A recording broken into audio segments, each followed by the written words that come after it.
اللہ الحمد للہ وحدہ والصلاة والسلام علی من لا نبی بعدہ اما بعد۔ یہ ایک سوال پچھلے سال بھی بھائیوں نے پوچھا، اس سے پچھلے سال بھی پوچھا تھا، 2017 میں، 18 میں، آج 19 میں بھی یہ بات دوبارہ آئی اور کسی نے توجہ بھی دلائی کہ جی یہ جو عید کی نماز ہے اس کے جو مختلف طریقے ہیں، اس میں کون سا طریقہ سب سے صحیح ہے اور ہمیں کس طرح مطلب کس کے کیا کرنا چاہیے، کس کے پیچھے پڑھیں اور کس کے پیچھے نہ پڑھیں۔ جی یہ دیکھیں بڑا خطرناک سوال ہے، فرقہ واریت کا دروازہ کھل رہا ہے، اور میں اس پر ایک تفصیلی ریکارڈنگ کروا چکا ہوں۔ جس کو ذرا اس میں تحقیقی باتیں دیکھنی ہو، علمی باتیں دیکھنی ہو تو وہ اس کو دیکھ لے۔ وہ بھی ابھی میرے حساب سے وہ بفضل اللہ تعالیٰ ابھی مختصر ہے، اس میں بھی اور بھی بہت کچھ ایڈ ہو سکتا تھا، بہت زیادہ حوالے اور بھی آ سکتے تھے، مگر میں نے بہت اختصار سے کام کیا۔ اس میں ذرا اور اختصار سے کروں گا، جس کو شوق ہو، طلب ہو، پیاس ہو تو وہ علم کے لیے اس کو ضرور دیکھے۔ آپ کا انشاءاللہ بہت ٹائم بھی بچے گا اور انشاءاللہ امت کا بھی فائدہ ہوگا۔ دیکھیں جی، بات یہ ہے کہ رسول اکرم صلی اللہ علیہ وآلہ وسلم نے عید کی نماز کا کوئی طریقہ ہمیں یہ جو ہے نا خاص تکبیروں کے معاملے میں خاص طور پہ فکس نہیں کیا۔ یعنی کہ عید کی نماز پڑھائی تو ہم سب کو پتہ ہے 2 رکعت ہے، مگر کتنی تکبیرات آپ نے فکس کی اس کے بارے میں ہمارے پاس کوئی حکم نہیں ہے۔ جس کو دلیل چاہیے وہ امام ابن حزم کی جو المحلہ ہے نا، اس کا مسئلہ نمبر 543 دیکھ لیں۔ ہمارے اسلاف کے اقوال ائمہ مجتہدین تک، چاروں ائمہ تک، صحابہ سے لے کے بلکہ رسول اللہ صلی اللہ علیہ وسلم سے لینا چاہیے، وہاں سے لے کے ائمہ مجتہدین تک، ائمہ اربعہ تک، سب کا اس بندے نے اکٹھا کر دیا، اللہ ان پہ اپنی رحمت فرمائے۔ حالانکہ ان کا اپنا مذہب جو ہے وہ ظاہری ہے، وہ فقہ اور اجتہاد کے نہیں ہے، مگر پھر بھی انہوں نے بہت ایمانداری سے یہ امت کے لیے بہت بڑا ایک ریفرنس چھوڑا ہے۔ ٹھیک ہے جی، وہاں دیکھ لیجیے گا۔ ان دلائل کی روشنی میں جو ہے نا، جو پوائنٹ ٹو ایمفیسائز ہے وہ یہ ہے کہ اس امت میں جو سبیل المومنین ہے نا، وہ ایک ایسی چیز ہے جس کو اللہ تعالیٰ نے قرآن پاک میں اس کی تعریف کی ہے اور ہمیں اس کی اتباع کا حکم دیا ہے سورہ نساء کے اندر، اور کہا جو اس پہ نہیں چلے گا وہ جہنم میں جائے گا۔ وَمَن يَتَّبِعْ غَيْرَ سَبِيلِ الْمُؤْمِنِينَ نُوَلِّهِ مَا تَوَلَّى وَنُصْلِهِ جَهَنَّمَ وَسَاءَتْ مَصِيرًا۔ سورہ نساء 5ویں سپارے کے آخری جو ثلاثہ ہے اس کی بالکل آخر پہ یہ آیت ہے۔ ٹھیک ہے جی، دیکھ لیجیے گا آپ اس کو، میں بالکل ایسے آیت آپ کو پڑھ کے بتا دی ہے، اس میں بڑی زبردست اللہ کی وارننگ ہے۔ یہ سبیل المومنین کیا ہے؟ سبیل المومنین یہ ہے کہ صحابہ کرام میں نا ابو ہریرہ ہیں، ابن عباس ہیں، علی ہیں رضی اللہ عنہم اجمعین، ابن مسعود ہیں رضی اللہ عنہ، ان سب پہ اللہ راضی ہو، ان پہ اپنی کروڑوں رحمتیں کرے۔ اس میں وہ صحابہ ہیں جو رسول اللہ کے گھر والے بھی ہیں اور رسول اللہ کے اہل بیت بھی ہیں، رسول اللہ کے قریبی بھی ہیں، اور ان کی فضیلت یعنی کہ 3-4 گنا زیادہ ہے ایک عام صحابی سے بھی۔ اور پھر وہ صحابہ بھی ہیں جو آپ صلی اللہ علیہ وسلم کے صحابہ اور محبوب ہیں۔ ان سب کے ہاں نا کئی طریقے تھے جس میں سے 3 اس امت نے پکڑے ہوئے۔ ان سب کے ہاں کئی طریقے تھے جن میں بہت زیادہ تکبیریں تو ہوئی ہیں، 16 تکبیروں تک لوگ گئے ہیں، مگر جو زیادہ رائج ہے نا جس کو امت نے پکڑ لیا وہ ہے 12 تکبیریں، 9 تکبیریں، 6 تکبیریں۔ بس عید کی نماز میں یہی چیز ہے ایڈیشنل، باقی ساری نماز وہی ہے 12، 9 اور 6 بس۔ اور جہاں تک ان صحابہ کرام کے فتووں کا تعلق ہے، ابن عباس جو خود 7 رکعتیں پڑھاتے تھے، 7 تکبیریں کراتے تھے، پہلی رکعت میں 4، دوسری میں 3، پھر ایک دفعہ انہوں نے پہلی رکعت میں 4 اور پہلی میں 5، دوسری میں 4 کرائیں ایک روایت میں۔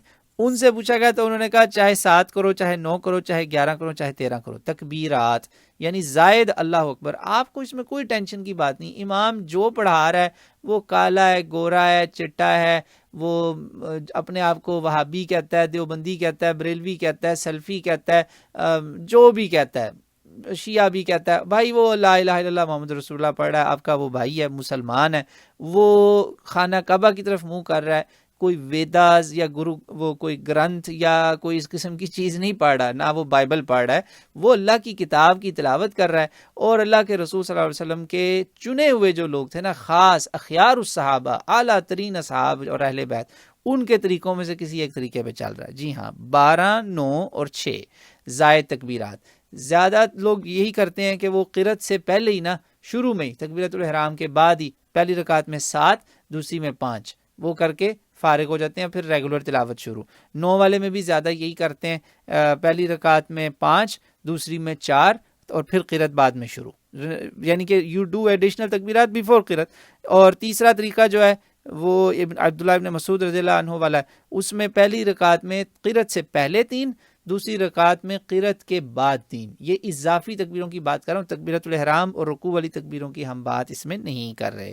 بس یہ ہیں فالتو ایڈیشنل، استغفر اللہ، فالتو نہیں کہنا چاہیے، زائد تکبیرات. فالتو کا لفظ زو معنی ہے، اس کا کوئی غلط مطلب بھی نہ لے لینا. تو زائد تکبیرات یہ ہیں جو ایکسٹرا، کیونکہ اللہ تعالیٰ نے حکم دیا نا وذکر اللہ وذکر اللہ، بار بار سورہ حج میں، سورہ بقرہ میں، ان دنوں میں اللہ کہہ رہا ہے کہ وذکر اللہ فی ایام معدودات لیذکروا اسم اللہ فی ایام معلومات. اب میرے بھائیو ایک اہم ترین کام ہے جو ان تکبیروں کے بیچ میں آپ نے کرنا ہے، جو ایک سنت مفقود ہے، صحیح اسناد کے ساتھ ثابت ہے.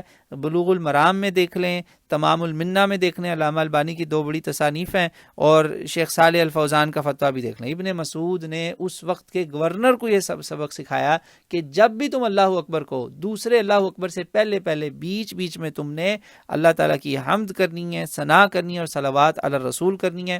اور اس کا میں آپ کو تیسرا ریفرنس بھی بتا دیتا ہوں، یہ سورۃ الاحزاب کی جو تفسیر ہے نا، غالباً تفسیر ابن کثیر اگر آپ کھولیں، وہاں پہ آپ کو بڑی شاندار روایت ابن کثیر ایک رہے ہیں. وہ پتہ کیا چلتا ہے کہ عبد الملک نے جب پوچھا نا کہ میں کیسے عید کی نماز پڑھنی چاہیے، تو وہاں دیگر صحابہ تابعین جتنے بیٹھے تھے سب نے کہا ابن مسعود سے پوچھو. اس سے پتہ چلا کہ اس امت میں عبداللہ ابن مسعود کا بھی بہت بڑا مقام ہے، بہت بڑا مقام ہے. یہ وہ صحابی ہے جس کے بارے میں صحیح بخاری میں لکھا ہے کہ صحابہ سمجھے، حذیفہ ابن یمان جیسے کہتے ہیں، ہم سمجھے یہ تو شاید رسول اللہ کے گھر کا ممبر ہے، فرد اہل بیت ہے یہ، کہ ہر وقت حضور صلی اللہ علیہ وسلم کے گھر آنا جانا، اور چال ڈال میں ہر چیز میں رسول اللہ صلی اللہ علیہ وسلم کی انہوں نے اتباع اور مشابہت. اللہ اکبر، بہت بڑا مقام ہے. تو اس لیے سب نے کہا نہیں یہ بتائے گا، انگلی ان کی طرف کر دی، تو انہوں نے پھر سکھا دیا کہ بھئی ایسے کرنا ہے آپ نے. یعنی پتہ یہ چلا کہ یہ جو بھی آپ پڑھ رہے ہیں نا جس مرضی امام کے پیچھے، وہ جب اللہ اکبر کہے گا نا، آپ نے اس کے بیچ میں نا دوسرے اللہ اکبر، اللہ کرے کہ وہ تھوڑا وقفہ دے. میں بتا رہا ہوں یہ سنت مفقود ہے، اس پہ عمل نہیں ہو رہا، بہت شاذ و نادر کوئی ہے. الحمدللہ میں اس پہ عمل کرتا ہوں، اس لیے میں آپ کو خود بتا رہا ہوں. نہ بتانا منافقت اور خیانت ہوگی، کیونکہ جس پہ میں خود عمل کروں نہ بتاؤں تو یہ تو زیادتی ہے نا پھر. تو یہ کر کے دیکھیں، آپ کو مزہ آ جائے گا. ہر اللہ اکبر کے بیچ میں تھوڑا سا بھی اگر ہو جائے نا، کیونکہ حکم کیا ہے، حمد اللہ و یثنی علیہ و یصلی علی النبی. انہوں نے کہا اللہ کی حمد، ثنا اور صلاح علی النبی صلی اللہ علیہ وسلم بولو، اور دعا کے بھی الفاظ ہیں غالباً ابن کثیر والے میں. تو اس کا مختصر طریقہ پتہ کیا ہے، جیسے ہی امام اللہ اکبر بولے نا، اس کے بیچ میں آپ نے فوراً کہنا ہے سبحان اللہ والحمد للہ، اللہم صلی علی سیدنا محمد، اللہم اغفر لی. ٹھیک ہے، سبحان اللہ والحمد للہ اللہم اغفر لی. اتنا سا اگر آپ نے کہہ دیا نا، یقین مانے آپ کو نماز کا جو مزہ آئے گا آپ دیکھ لیجیے گا، بالکل جیسے وہ حکم ہے نا، حمد، ثنا، صلاح علی النبی. اللہ تعالیٰ مجھے آپ کو اس کی توفیق دے، ہم سب کو سچے اور پکے بندے اللہ کے ہم بنے، مسلمان بنے، ایک دوسرے کے بھائی بنے، اور گلے مل جائیں. اس وقت اسلام کے دشمن ہر طرف جو ہے نا آپ کے خلاف صف آرا ہو رہے ہیں، اور when they are in lines all together on one purpose is to finish you off, then how can you Muslim، آپ مسلمان ہوتے ہوئے آپ کیسے یونائٹڈ نہیں ہو سکتے، آپ کیسے متحد نہیں ہو سکتے. سوری وہ انگریزی کے لفظ بیچ میں سے نکل آتے ہیں، تو کیونکہ ہم یہاں بات اسی زبان میں زیادہ کرتے ہیں. تو آپ مسلمان کلمہ کو ہوتے ہوئے، کعبہ ایک، قرآن ایک، مطلب اللہ ایک، اللہ کا کعبہ ایک، قرآن ایک، آخری نبی ایک، سارا کچھ ایک لڑی میں اللہ نے پرو دیا، تو آپ کیوں نہیں ایک؟ تو اللہ کرے میں اور آپ ایک ہو جائیں، ایک ہوں مسلم حرم کی پاسبانی کے لیے نیل کے ساحل سے لے کر تاب خاک کاشغر. اللہ تعالیٰ مجھے آپ کو یہ توفیق دے. تو اس عید پہ جو ہے نا اس فرقہ واریت پہ ضرب لگائیں. اگر کوئی بندہ سوچتا بھی تھا نا کہ میں فلاں امام کے پیچھے جاؤں کیونکہ وہ 9 والا پڑھاتا ہے یا وہ 12 والا پڑھاتا ہے، اس دفعہ ڈیفرنٹ والے کے پیچھے جائیں کہ یار نہیں، میں نے دل کھلا کرنا ہے جس طرح صحابہ نے کیا تھا. یعنی خود جو پڑھاتے تھے اس کے علاوہ فتوے دے رہے تھے کہ یار جتنی مرضی پڑھو، 16 سے آگے نہ بس کوئی جائے، 16 سے آگے نہ کوئی جائے. اور الحمدللہ اس امت میں کوئی امام ایسا نہیں ہے جو 16 تکبیریں پڑھائے، ایسی کوئی بات نہیں. تو اور عید کے دن اللہ کا واسطہ یہ جو ہوتے ہیں نا میں ان کو کیا کہوں، انگلش میں کاؤچ پوٹیٹوز کہتے ہیں، نئے نئے جو مفتی عالم بنے ہوتے ہیں، مطلب سو کالڈ گھر میں ہی پڑھ کے بنے ہوتے ہیں، ان کو جذبہ چڑھا ہوتا ہے، عید والے دن بھی جا کے اماموں کو چھیڑے ہوتے ہیں اور ان سے مسئلوں پہ بحثیں کر رہے ہوتے ہیں۔ بھائی عید کا دن اس کام کا نہیں ہے، یہ کبھی بعد میں کرنا باتیں جس کو شوق ہو۔ اللہ تعالیٰ مجھے آپ کو دین پہ صحیح عمل کرنے کی توفیق دے، اور اللہ ہمارے اعمال کو قبول و منظور فرمائے۔ یاد رکھیے یہ اعظم الایام عند اللہ ہے، اس دن کی بہت بڑی فضیلت ہے۔ اللہ مجھے آپ کو اس دن کی عظمت فضیلت کو آنر کرنے کی توفیق دے، ہم سب اس میں شامل ہوں۔ واللہ اعلم۔